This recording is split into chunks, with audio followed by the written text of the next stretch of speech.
Good evening, everyone. I'm your host, Jason Miles, and welcome to another episode of This is Revolution Podcast. Before we start, if you're new to the channel, please hit like, subscribe, and don't forget to hit that notification bell so you are alerted whenever we go live, as we are constantly adding new shows and doing new episodes, dropping clips.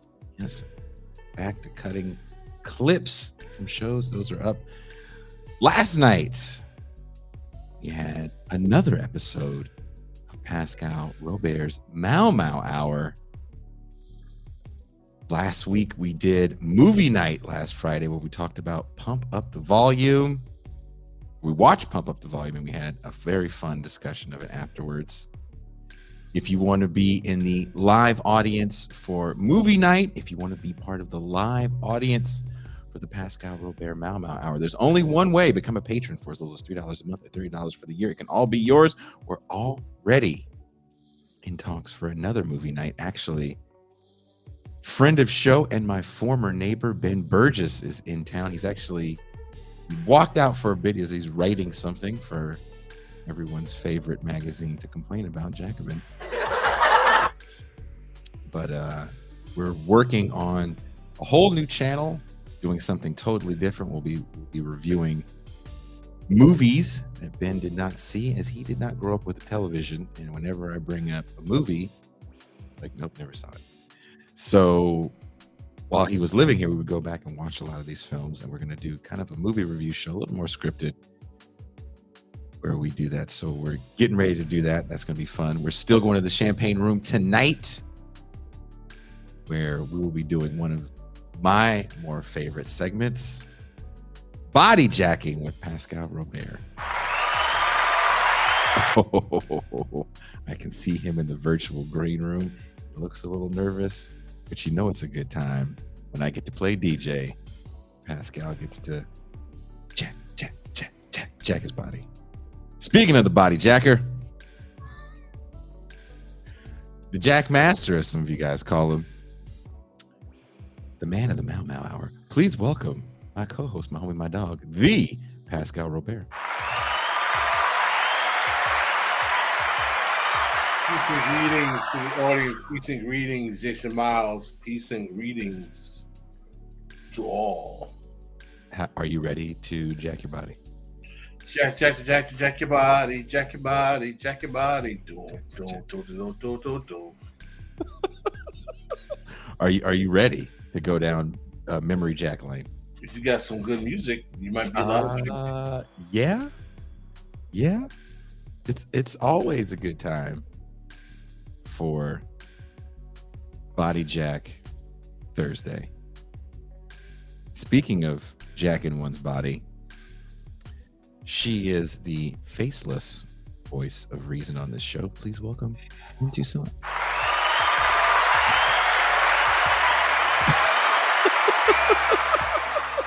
Check it.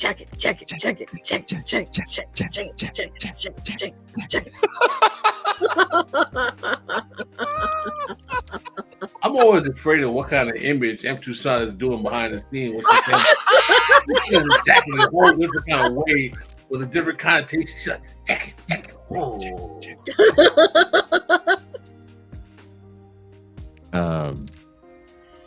Someone says Pascal is in a lighthearted mood. Pascal is generally in a lighthearted mood, and I really wish you guys were privy to the sermon that was going on beforehand. Lighthearted sermon. Kushlik's things he says about the intro music to me are like the greatest compliments and some of the funniest things ever. Can you put that on the screen, Tucson? What you just said? Sure. Would you like to read it? I disassociated, and do you realize to avoid the brain blasting aneurysm of the intro music? Brain blasting aneurysm. You are one of a kind. Really? Still to this day, every time the music comes on, and Kushlik wrote that comment, the dance. Remember we reviewed the Dance Kids? Mm-hmm. He said that was him when the TIR intro music comes on.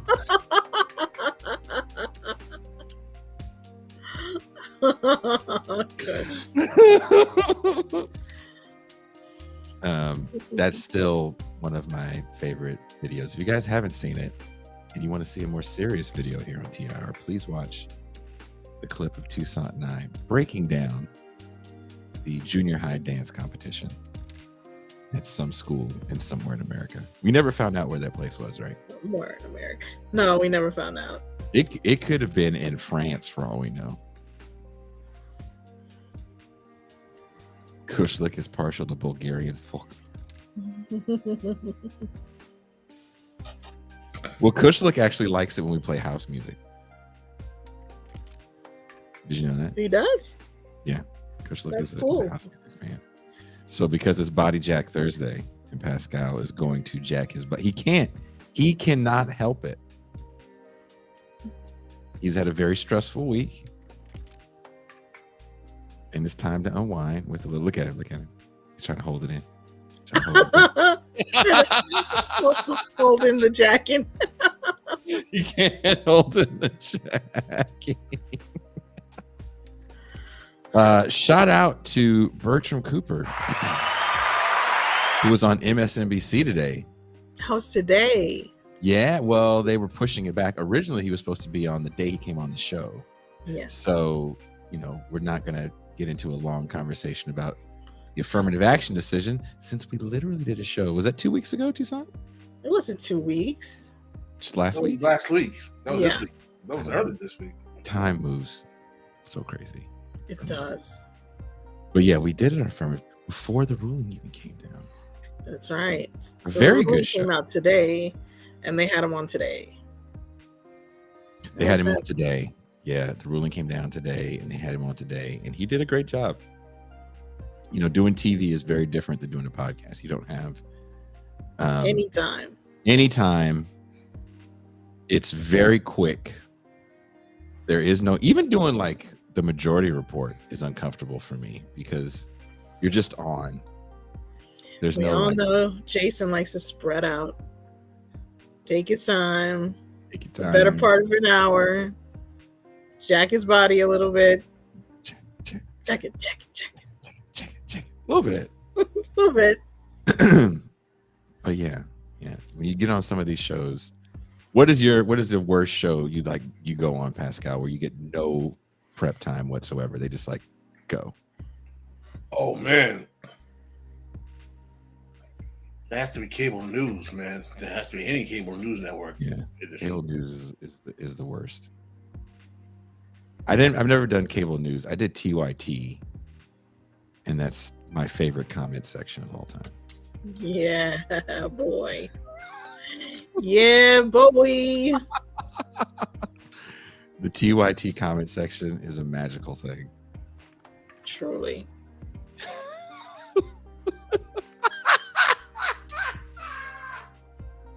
I'm trying not to laugh as I can see these comments out of the corner of my eye, which I never get to see at the beginning of the show because usually I have the script up.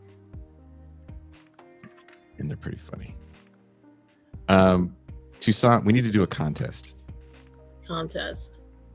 You made a community post about a contest. What's the contest going to be? We're going to do contest or giveaway. Is that separate to you? Is that It's different? the same thing. We're going to give something away to the best what? The best.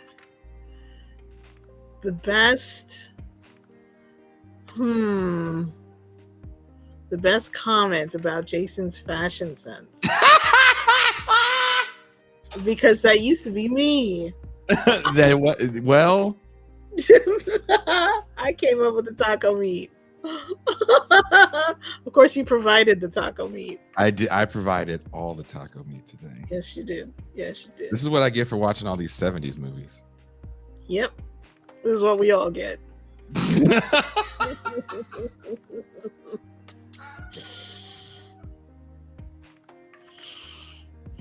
Wow. They're all the beneficiaries of Jason watching 70s movies. And you see how quiet Pascal is? Doesn't defend me. Oh hell, that's my job now. You yourself. No, you're supposed to shield me from these insults that are being hurled. Listen, man, taco meat is a universal problem with men over 40. It has nothing to do with you. Just calm down. Men over 40. That's the new commercial where the sad guy is like afraid to unbutton his shirt. Don't tell Big Pharma that. They're just going to have a new taco meat hair removal system. Are you a black man over 40? Afraid to unbutton your shirt?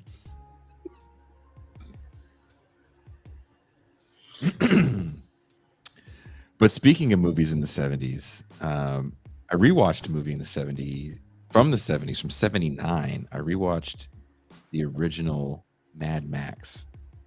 Toussaint, being that you've never seen any movies, had you at least seen one of the Mad Max movies? Did you at least see Beyond Thunderdome with Tina Turner?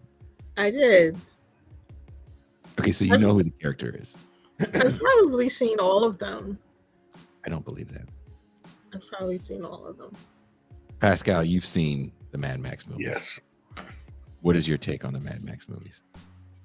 It's very grim, very apocalyptic. Mm-hmm. Mm-hmm. Everyone has very interesting hair. in the second one, so the first movie that comes out in 79 was done on such a small budget. They didn't have the ability to kind of world build the apocalyptic wasteland that you get in the sequel, which is Road Warrior, which is, it's kind of back to a primitive world. The first movie is done during a gas crisis in Australia, where people were literally fighting over the long queues or lines that were happening, and like fighting over filling up their tank over someone else. Like, hey, you're only supposed to get so many liters of gas. You're taking more than the standard minimum. And there would be like literal fights over it. And that was kind of one of the big impetus for the director to write and make this this revenge film, which was also very popular in this era as well, because you do have a rise in crime. So you get the Death Wish movies. Of course, you get movies like Dirty Harry. And as I've said on this show, I've been watching these movies more and more. And also, of course, because of the nature of the show, doing a lot of reading and watching of news, both locally and nationally, more smaller local stations. I think that's more interesting than national news coverage. And I feel like we're falling back into something that I'd like to call Mad Max syndrome. And I wrote a little something about it. It's a little long. Should we read that or just go into a conversation, guys? I'm interested in the motivation, because Toussaint and I were talking about how we're noticing a theme with the direction of the creations you've been putting forth on the show, in terms of your analysis of phenomenon, and how they are rooted in a certain kind of grim depiction of the current moment and reality. And we're wondering, is that, I don't think we're debating the actual reality of those analyses, because there are a lot of grim realities out there as well. But is it a possibility that it's a process of you looking at America from outside, living in Mexico, and kind of wanting to be here and not wanting to be here at the same time? In other words, kind of having a kind of melancholy relationship with the U.S. from afar? The only thing that I want to do when I go to the United States is like if I have a speaking engagement or see my children. Other than that, there's really nothing for me in the United States. I don't do my shopping there. I've adapted to the fact that there's certain things I can't get that I was used to. And I do appreciate a certain quality of life even though there's certain things that I will lack. Like, I don't have clean water here. I have to buy clean water, and there's other aspects of living here that are different. But you have to keep in mind, the moment I cross an imaginary line, there's a perception that where I live is a violent hellscape, and across this imaginary line is the ability to achieve certain goals, which I thought I understood, but I don't really understand anymore, because opportunity here, if you have a couple bucks, you can start a business and be profitable pretty quickly. You don't have those opportunities, which is why so many Americans that, aren't really well-to-do, at best, we might call them working class or middle class or even lower middle class, can come here and start businesses and be, and when I say successful, they're not balling or opening up multiple franchises, but they can pay bills and pay rent off maybe opening a small coffee shop, opening a burger joint, which they couldn't even have a taco cart with the costs across the line. And then when you look at, the high cost of living, and the fact that you have more intergenerational living here, which is like very, very acceptable. And the immediate homelessness that I see, like as soon as I cross the line and I take an exit to San Isidro, there's people living in the McDonald's parking lot. There's cars. They just cleared a bunch out as they were doing some work on the road, but there was cars that stretched, blocks. And that's just one city. Chula Vista has the same problem. National City has the same problem. And of course, the city of San Diego has the same problem. I start to see encampments on the bridge on the freeway, the bridges that you can walk over the freeway. And that's like the first thing I'm just like hit with. And then, keep in mind, I did leave a situation. The Wall Street Journal did an expose. I sent it to you guys on homelessness in California, where they showed that California spent $17 billion in the last 4 years to fight homelessness. And a state that has 12% of the population of the country has 50% of the unhoused population. And it's just growing. It's not getting any better. And the images that the Wall Street Journal used was of where I lived. I literally saw, like, oh, Ben was here. I was like, oh, Ben, look, I live right there. And so it does hit me a little harder, these grim realities. And as someone that grew up in a time where I'm being politically aware, because politics are literally affecting me and everyone like me, because either I'm public enemy number one or I'm going to die once I hit 18, right? These were the statistics that were hitting me once I turned 17, 18 years old. And where I don't see an immediate return to that time, because the drug dealers controlling the blocks at that time were street level. Now the drug dealers controlling the blocks are literally big pharma. And I think that's one of the things that I kind of wanted to touch on with what I was writing on, was that trying to get a handle on this is just so different, because no one wants to handle it from the top, right? I mean, there was a big civil suit with the Sackler family, and are they really going to pay that money? And if so, is it really going to affect them? Are we going to stop making pain medication? Should we stop making pain medication? I think this stuff has also changed the way we look at people that actually do suffer from chronic pain. It is harder for them to get certain medications. And so, because you can't point your finger and have that Crockett and Tubbs answer of, we're going to take down the big cartel, because the cartel is all legal. Then it's street level dealers that are literally just dealing to support their own habit. It's users who in places like San Francisco, that was just a misdemeanor and you never got charged for public use.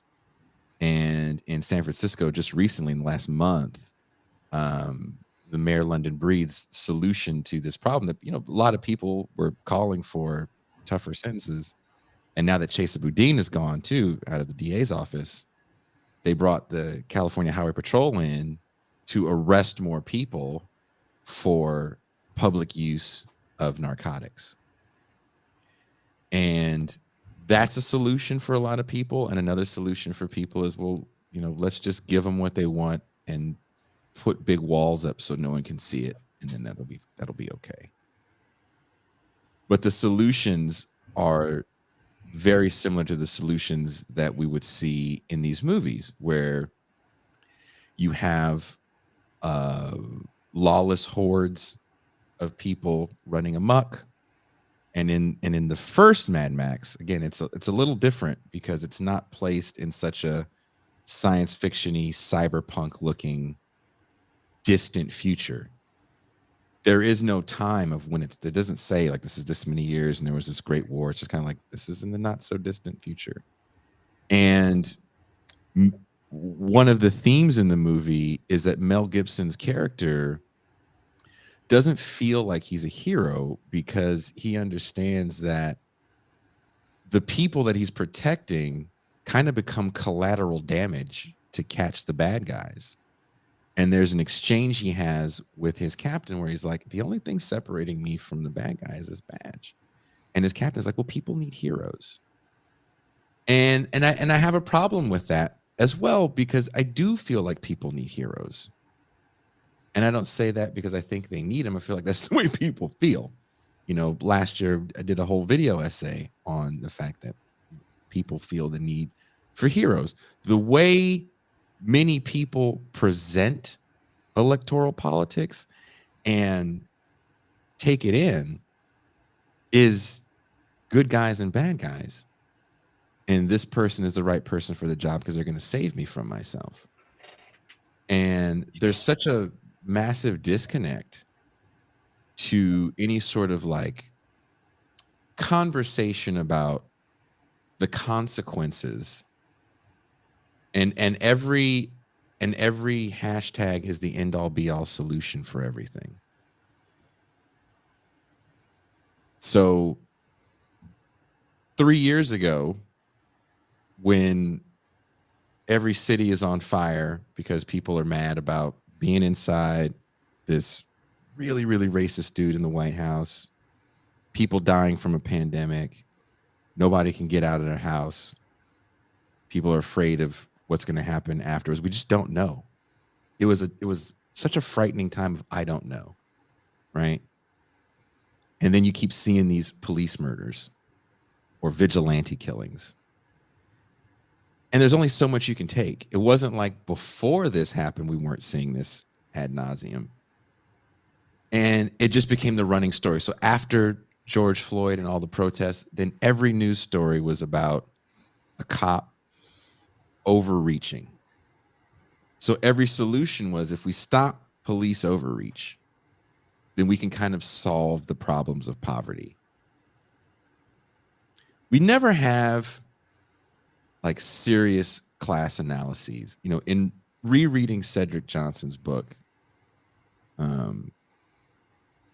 Beyond Black Lives Matter, or After Black Lives Matter, he talks a lot about kind of the failures of the Great Society liberals that are descendants of New Deal liberals. New Deal liberals and Great Society liberals are gone. We don't even have that. All we have now is third way Democrats and Reaganites. That's it. So the way we're seeing the world hasn't changed much. And as much as we'd like to believe the needle moved very drastically in 2016, Ben and I were talking, and Toussaint, you and I have Pascal. We've had conversations privately about this, to no end. The needle really hasn't moved as much as we would like to think it has. And there's just a lot of angry lib talk. And so what the Mad Max syndrome is for me is it's all about punishment. Who is going to get punished? Law enforcement's out of line. They must be punished. We really had no mechanisms to punish law enforcement the way we really wanted to, right? We wanted to show them. And so now we're dealing with the pushback. And we're also dealing with the fact that we never really had an infrastructure set into place, because since the conversation on a wider mainstream media scale, here in this space, people did try to get more into the weeds about trying to have some sort of answers to poverty. But the solution was, and has been for a long time, especially in places like where I'm from in the Bay Area, well, let's stop sentencing people to these long ass fucking terms for quality of life crimes. But all you see constantly is quality of life crimes, sometimes escalating a little bigger. So the conversation in just a matter of a few years has shifted so drastically from one of it is law enforcement, rogue law enforcement, that is the problem. And once we stop rogue law enforcement and funnel these funds into other programs, or once we rename this and call it that, once we get mental health professionals to step in and do the job that these armed people were doing at one point in time, everything will be fixed. We will have fixed all these problems. And we haven't. We haven't come close to it. Again, the answer in a place like San Francisco, one of the most expensive places to live in the country, is to bring in more law enforcement and now actually arrest people for crimes that we didn't arrest them for before. And that's a pretty, short-sighted solution to a problem. Rent control is never the answer, right? That's never it. And when we say things like, well, just house them, just find a house for them. When you look at the Wood Street encampment, and we had people on from the Wood Street encampment, we've had them on multiple times. Not everybody wants to go into housing because you may not have it for a long period of time. You may only have it for a few months. You may lose it for a plethora of reasons. If you even, one of the reasons why it didn't even get swept as fast as it got swept was because the judge that, put an injunction on Caltrans, who owned the land, was like, you have to find suitable housing for these people.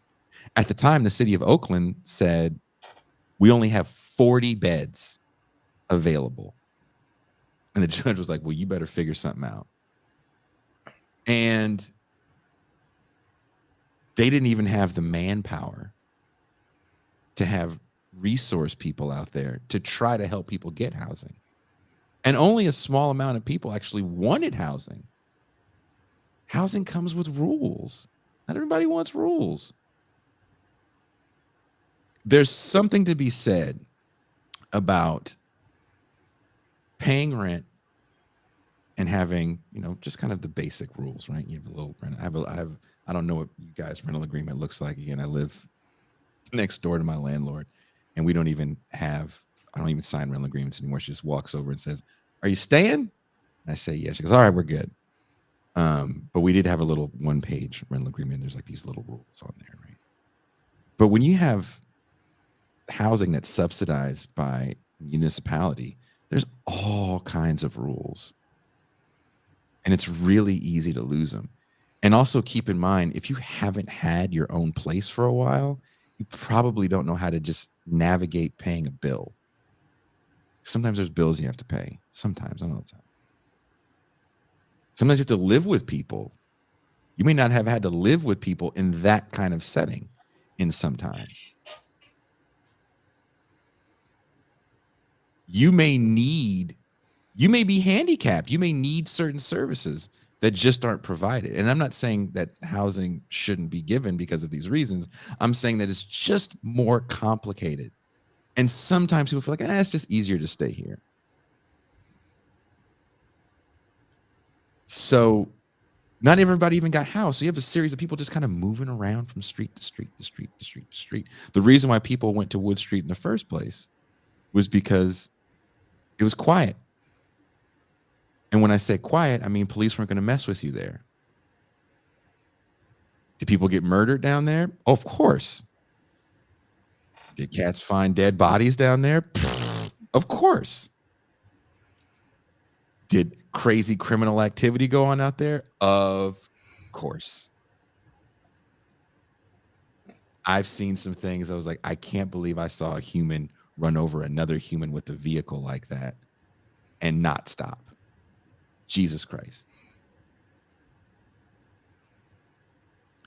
But what is the solution to these problems? When you have Mad Max syndrome. I start the piece off literally describing what it looked like where I lived. And it sounds like I'm describing the beginning of one of these movies. No, this was really what people huddled over a garbage can on fire. There was 836 fires in 2022 in that area. 836 fires. I personally have seen 6 RVs explode. I don't even know how many cars I've seen explode. But the solution to all this stuff is like, okay, well, either they're just going to put them away, or we don't have to see them anymore. Move them out of the way, so we don't have to deal with them anymore. But that's kind of where it begins and ends. Or we're just going to arrest our way out of it. We've been trying to arrest our way out of this problem in just where I'm from for the last 50 years. Go. Yeah. Do you think that the extreme nature of the social fracture is so beyond the normative contemplation of what we can expect in society that the normal inclination to technocratic responses is only going to give us vapid nonsense? In other words, the technocratic, let's do a policy study, let's do a think tank kind of, give me a whatever, Microsoft Office spreadsheet of 2,000 options of, a Harvard Business School study of the whatever technocratic crap that comes out of these elite institutions that we've been using since the rise of, institutional policy studies in the early 20th century. Is it possible that way of thinking that you solve problems, right? That institutional elite way of believing you solve problems has come to its end in actually being able to be effective, because the nature of the problems are so extreme that they can't fit into these normal kind of bubbles of elite solutions. Do you want to say something to something before I answer that? I wanted to sort of pivot, so I don't know how you want to deal with that. Sure. You want me to answer the question first? Go ahead. Okay. In San Francisco, for example, they just did a study to see where the majority of people are coming from. They're like, a lot of these people can't live here, right? These homeless people. And they found out that tons of people aren't from the city. Meaning from the city, they don't lay their head there at night. They come there to either sell dope, cop dope, whatever, and then they go back to wherever it is that they live. That is going to enable initiatives within police departments, initiatives with the mayor's office to say, okay, we want to arrest all these people because they don't need to be here in the first place. When that becomes front page news in a city like San Francisco, the citizens go, these people aren't from here, get rid of them. Because the Mad Maxness of it is actually really affecting citizens. There was a police chase recently where a guy had pulled a woman out of a car. I believe it was an older woman out of a car and stole her car. He called the cops, of course. Cops chased the man. And in their chase, the man in the stolen car hit someone on the sidewalk and killed him because he was trying to evade police.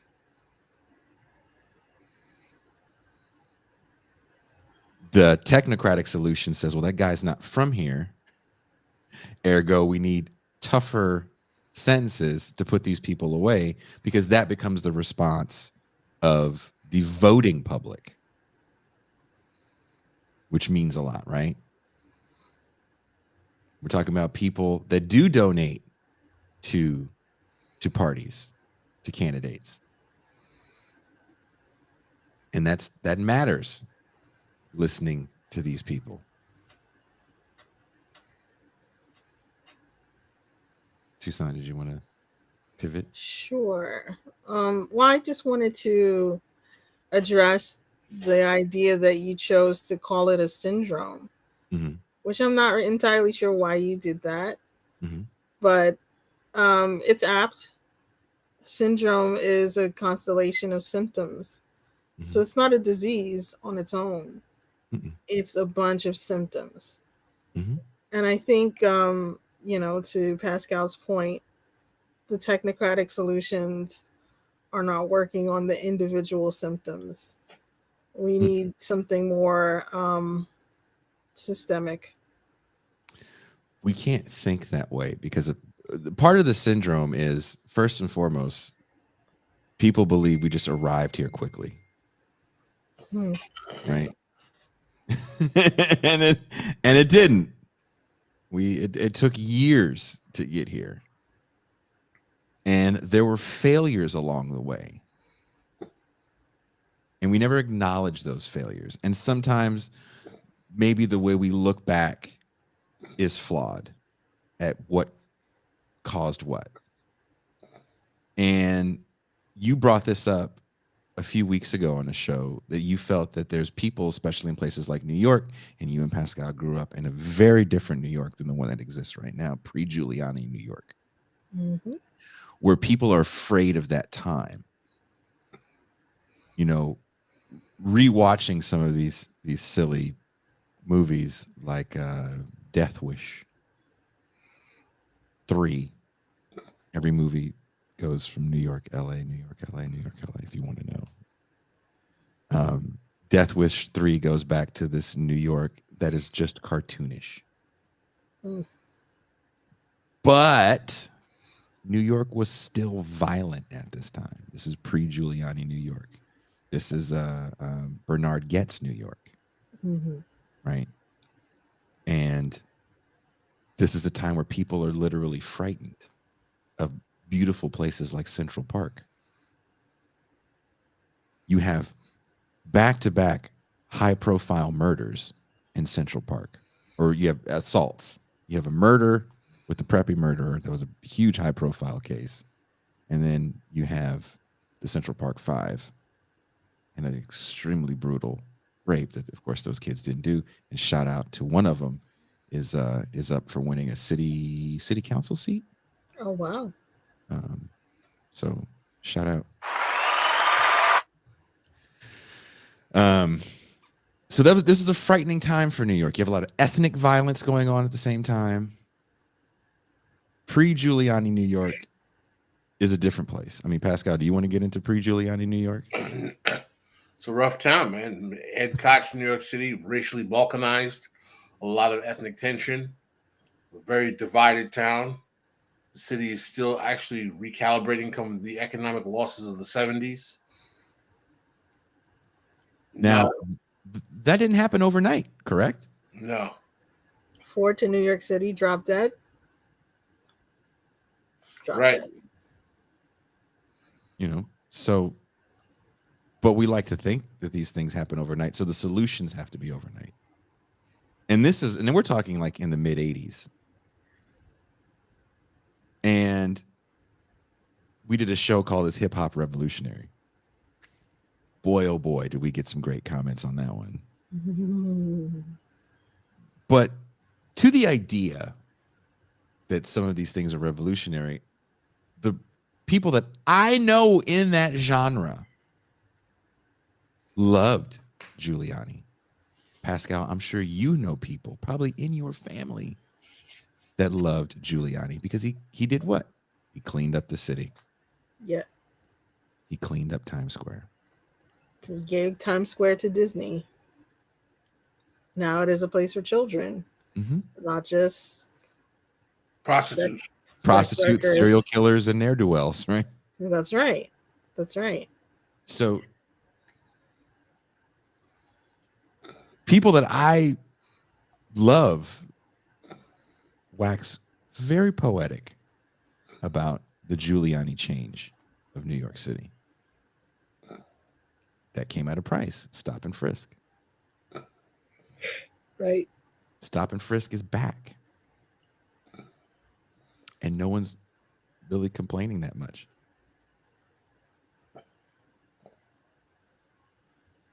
If all the images that are getting people to watch the news are of bands of kids running into a department store to steal sneakers, clothes, or a Walgreens for deodorant and razors, then you're going to really think that this is a problem. Since I've been able to drive, San Francisco had car theft. Now it's the biggest issue on the news. It sucks to get your car broken into. I fucking hate it. Oh, you ever got your car broken into, Pascal, Tucson? One time. Sucks. Tucson, I forgot Tucson is a New Yorker. She can't drive. That's right. We have an excellent transit system. But these things kind of create this moment where people believe that you are living in this kind of Charles Bronson Australian outback place where, police have to go the extra mile to protect the citizens. And as a citizen that grew up in an environment like that, is scary. I have friends that were killed for saying words. They weren't in gangs. Just said the wrong word to the wrong cat. Caught the wrong bullet. You know what I mean? Mm-hmm. Like it was kind of scary. And what is the solution that you give to people that may have children that have to go to school with some kids that have guns? Keep your mouth shut. There was a time when they were slashing people on the subway. I remember my mother was always like, hey, man, you got a mouth on you. You might want to keep it shut. Somebody says something to you. Yeah. We do have a super chat. Let's get it. Sean McCallum says, we can both despise NIMBYism, capitalism, and recognize that lumpenism is nothing to celebrate. We can look up Tent City in Charleston. It was a nightmare for its inhabitants and its proletarian neighbors. Strom, you are saying some scary stuff because you can't talk about encampments as anything other than some sort of, wonderful anarchistic playground of creativity and joy. And they're not fun to be around. They're not fun to live in. Like, have you ever lived on the street? It's not a pleasant feeling to not have a place to go use the bathroom. Or to feel guilty to try to use the bathroom. Everything's private. Again, the big reason why you see the blow up of encampments is because people can't be in public parks. Mm-hmm. So that's why you have so many street encampments. The park is off limits.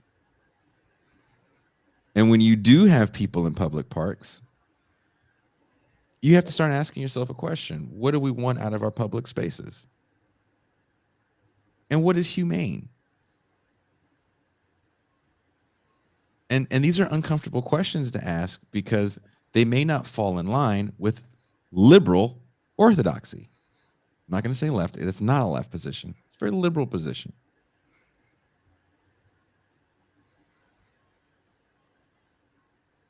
So how do you try to address people that have lost everything,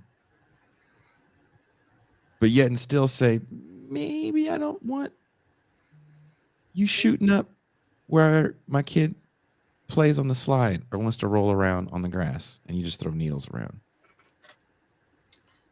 To which I say, too late. It is there. I mean, Pascal, what do you? I mean, this is the conundrum for me is that I don't see any quick solutions for these problems.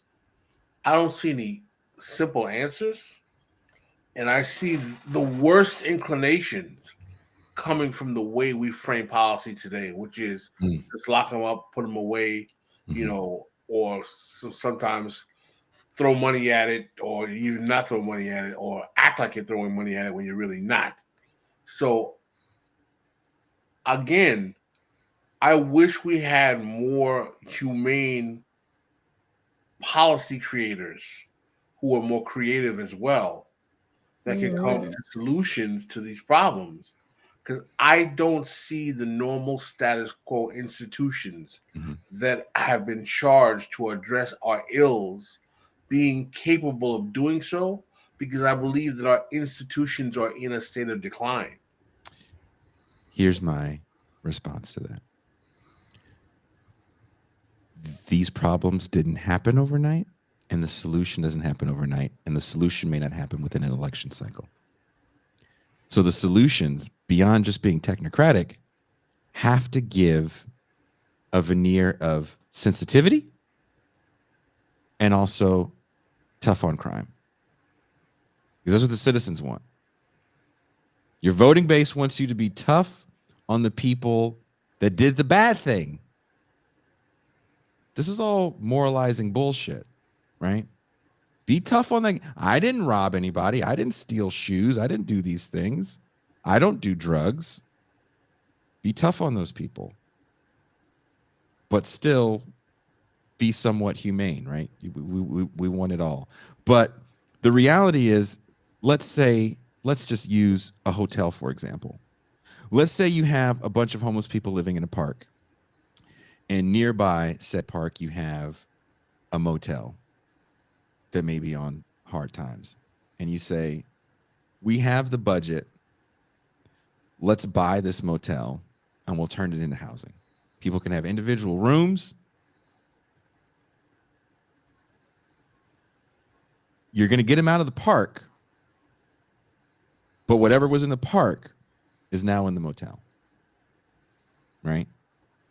So the motels, if the park was a little hellscape, the motel is going to be a little hellscape. And you're going to have different kinds of people. You're going to have people that, you know, maybe just have families. You're going to have people that actually go to work. You're going to have people that just do drugs. You're going to have all the things. It's going to suck for a while.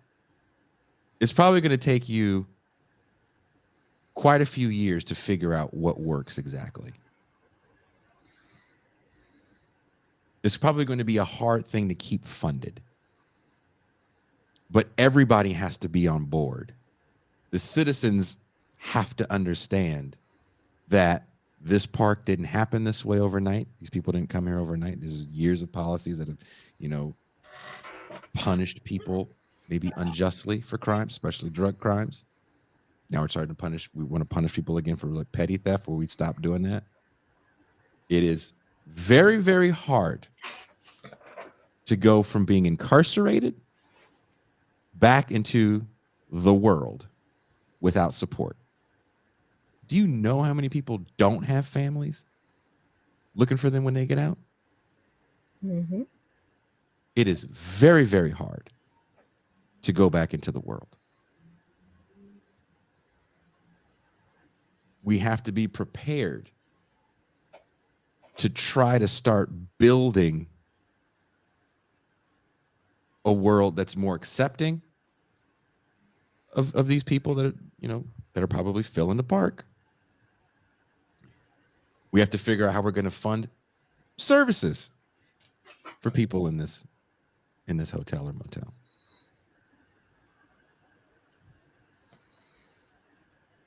And we have to let people know this isn't going to be beautiful in 4 years.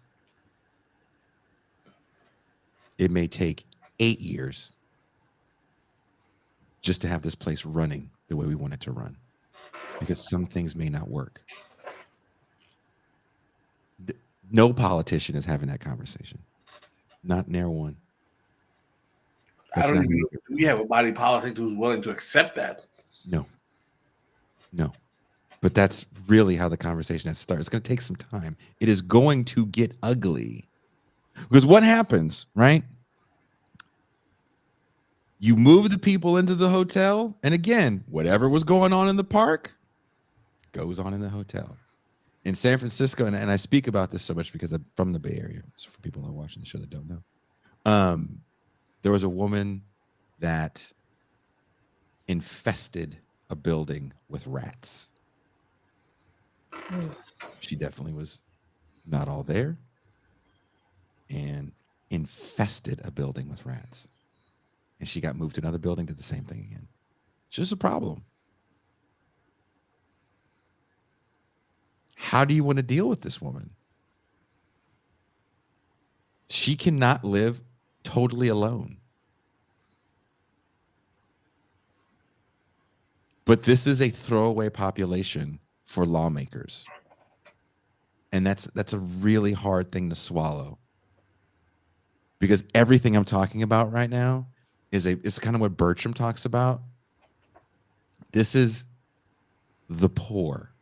These are the people that are below the poverty line. These are the people that don't vote. A lot of them can't vote. This is the real surplus population. No one really gives that much of a damn about this population. When Bert writes that piece, it goes, for a lot of black poor, affirmative action, just ending, it's just Tuesday. And this is the population that we're talking about here. And there are people that live within this population that aren't part of a criminal underworld, haven't been incarcerated. But this is also the population that will have negative interactions with law enforcement, oftentimes when calling law enforcement for assistance. Another thing that's kind of going to sound effed up is that there was a lot of virtue hoarding in 2020 from a lot of middle-class people of color that acted as if the realities of the poor were theirs and every person of color. And that's just not true. Negative interactions with police are so different when you're on different class scales and financial structure scales, right? Pascal, I'm sure you've had an interaction with law enforcement in your for sure. years of life. Toussaint, I know you've had an interaction with law enforcement in your, Unfortunately, we'll just say 20 plus years of life for you. 20 plus. Unfortunately, yes, I have. Right? These interactions, depending on where you fit, can be frightening. They're always frightening to me. Things can go anyway. They can. But the amount of just virtue hoarding that happened in 2020, it really made me angry. Because I was like, none of you are driving around like me with no insurance and no license and bad tax, which I just got not too long ago. You know, and thank you to all the super chatters and thank you to my TIR family. You guys were really worried about, as I was worried.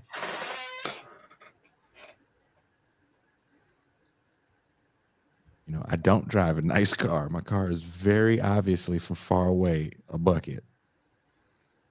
And when you drive one of those cars in the right area, oof, on the right day. So I think simple solutions, right? We're always looking at the problem wrong. Law enforcement definitely is a problem. Can I read this? Yeah, go ahead. Finland solved their homeless problem. It can be done if the will is there, but the problem is that somebody has to be made a billionaire solving the problem in the U.S. Finland and the United States are drastically different from a population standpoint, and they're drastically different from a social safety net standpoint and a belief in how the government is going to handle the people. The relationship is different. Just a little bit of that would make such a difference here. Oh, we talk about this all the time. All the time, right? The smallest reform would go the longest way. Medicare for all is a reform. It's a capitalist liberal reform. If we had that, woo, I could finally get that camera in my behind. Okay, you should elaborate on that and then never talk about it again. I'm not. Okay. But, I'll leave it there. Yeah, where the camera should be. But seriously, the way many other countries approach the welfare state is not what we have in the United States.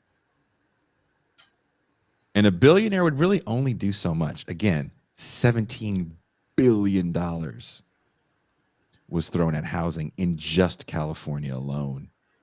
And you have the largest amount of homeless people in the country in California. They're not coming here for the weed.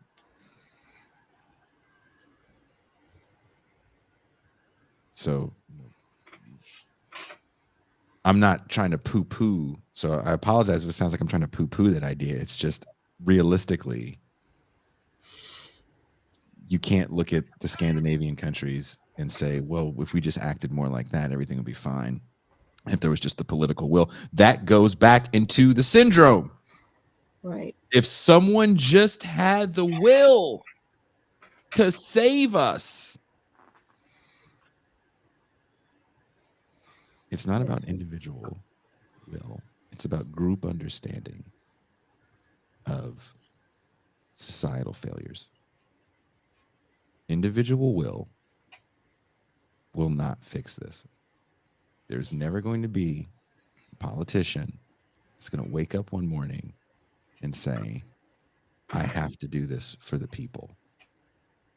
Politicians, even at the state level, even at the city council level. I'll tell you a true story. Excuse me. Bill Cody, I think I can say this, worked for a city council member who used to be an activist, who, for all intents and purposes, was a longtime Marxist, was very instrumental in getting the driver's license bill done in California that allowed undocumented people to get a driver's license so they get a job. Was instrumental in the first DREAM Act that happened on the state level. His constituents lived in a building that the tenant to the little contract to build the building when they built it 30 years ago was like, you can build this building and we'll give you some state subsidies, but you have to have so many affordable units in it. It has to be affordable housing. For 30 years. You don't have to disclose that to a renter.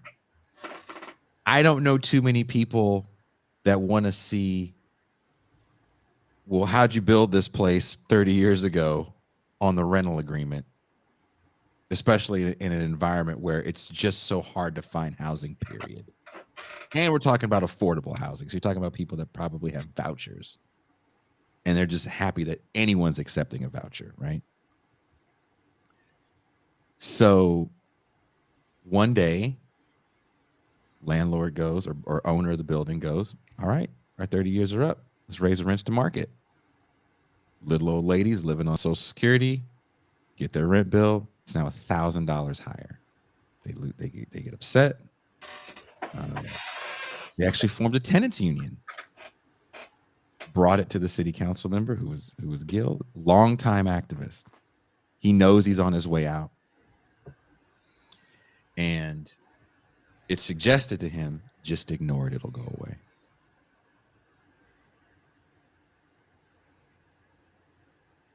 Because, you can't win here. There's nothing we can do. Just ignore it, it'll go away. He goes, we're going to take this on. We're going to fix this. We're going to do this. We're going to do this. We're going to get this property with eminent domain. We're going to buy it from the owner. These people can stay here in perpetuity with this rent and blah, blah, blah, blah, blah. The whole time, the city's saying, bitch, we don't have the money. And think about the precedent you are trying to set. There's tens of thousands of these things about to come due in the next 5 years. We can't do this every 5 minutes. We just don't have the money.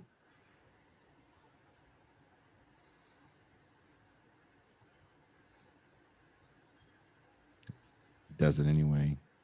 Now there's still, the last I checked, nothing had really happened in the place. I think people kind of got to keep their rents at a certain level, but the city still hasn't purchased the building.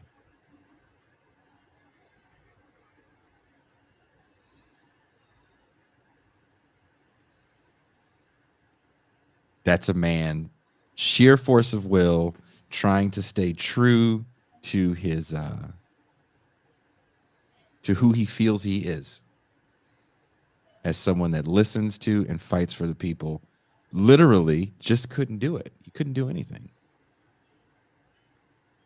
In that situation, I ask because I don't know the answer, and I'm just asking the question. You guys tell me. Would you rather him go, sorry, nothing I can do here, or say, I'm going to fight for you, and then there's really nothing that's going to happen? Well, I'd rather him fight sincerely and try his best, not just capitulate. Well, either way, you're going to get the same nothing burger. So, well, you can't. You're not always going to win. That doesn't mean you shouldn't fight. Okay, I'm asking the question. I don't have the answer. But that is the sad reality of the world that we live in.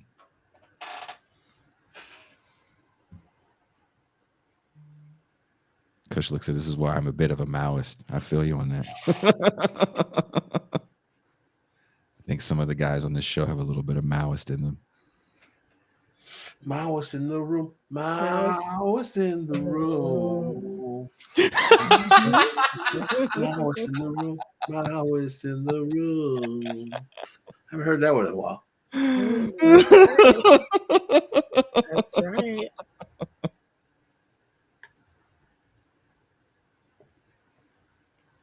So, do you guys have anything to say since you wanted to ask me all these long ass questions? Oh, man. So we know where this black pilling is coming from now. Yeah, it's called I live in California. I'm from California. That's what it is. It's called I'm from California and I moved out of the States. And when I watch the news, it's like, how do you people live there?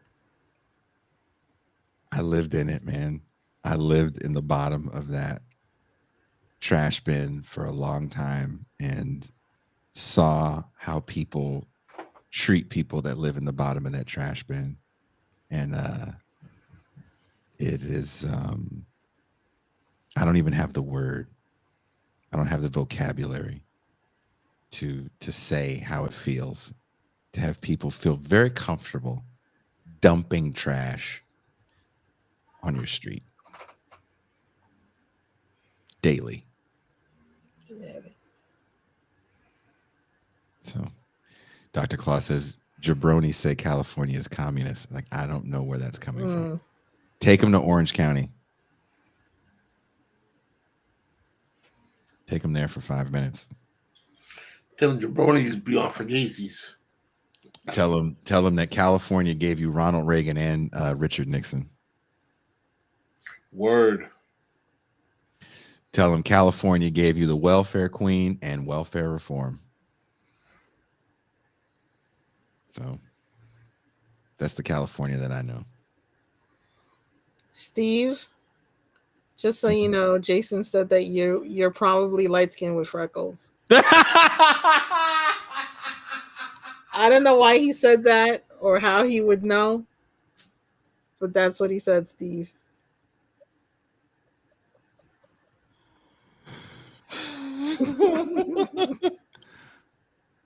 Dr. Claus says California gave us Prop 22. Exactly. It did. It did. We didn't even get into that whole aspect of my diatribe about Mad Max syndrome, which is the war on the gig economy. I feel like post Prop 22, so I'll try to be brief. I know I'm rambled for an hour. People just don't give a damn about one of the largest sectors of the working class. Like, what do you have to say about that, Pascal? They really don't, man. This is some real black pill stuff we're going into here, man. The overall lack of regard for the working class, the institutional inability to deal with many of these crisis problems, the way in which our infrastructure is crumbling. Mm-hmm. Way to go, Jason. Good job.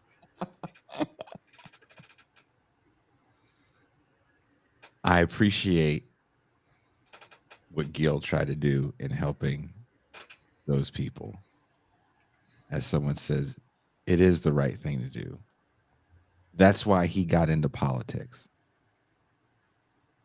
There's an old guard, most of them are gone now, that felt like if they were going to change the world, they'd do it through the political realm. Now, young people that want to change the world are going to do it through philanthropy. It sucks. How are we going to make the world a better place?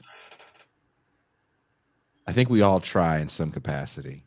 I feel very confident that everyone watching this show does something in their area to try to build community, to try to build true social bonds, because that's really where it starts. Communities have to be strong if we want to try to tackle these problems seriously. We cannot be afraid of our neighbors.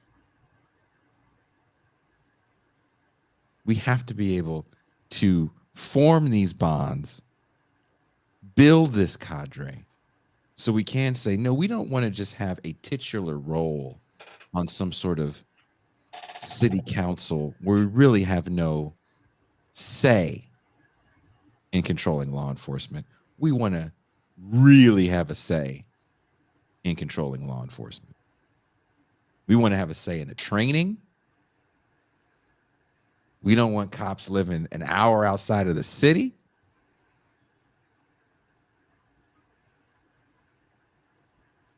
We want to know our firemen.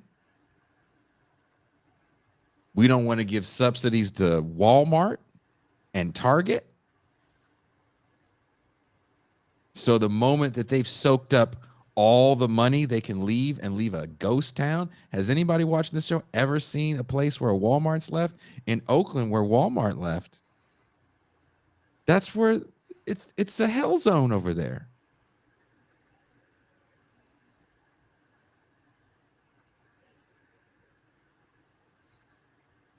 I feel comfortable and confident the people that are watching this show are trying to build that wherever they're watching. So on that note, we're going to go into the champagne room and definitely fuck with Pascal about pop locking and his step show days when he was Dean, Big Brother Almighty. All right. Wait, is this you, Pascal? Is this you? Is you this one? No, that's a different fraternity. That's a different. Anyway, moving not on. A Q. He's not a Q. What is that's not Sadate. That's not what that means. No. Moving on. So, if you guys are ready for Pascal pop locking, Jason and Tucson shit talking, a lot of fun house music. Join us in the champagne room. Saturday, we're going to have Jay Arena on for a conversation about privatization of charter schools. More cheery fun from the folks over here at TIR. Mm-hmm. All right, are you ready? Ready to roll? Yeah. All right, we are Black pilled.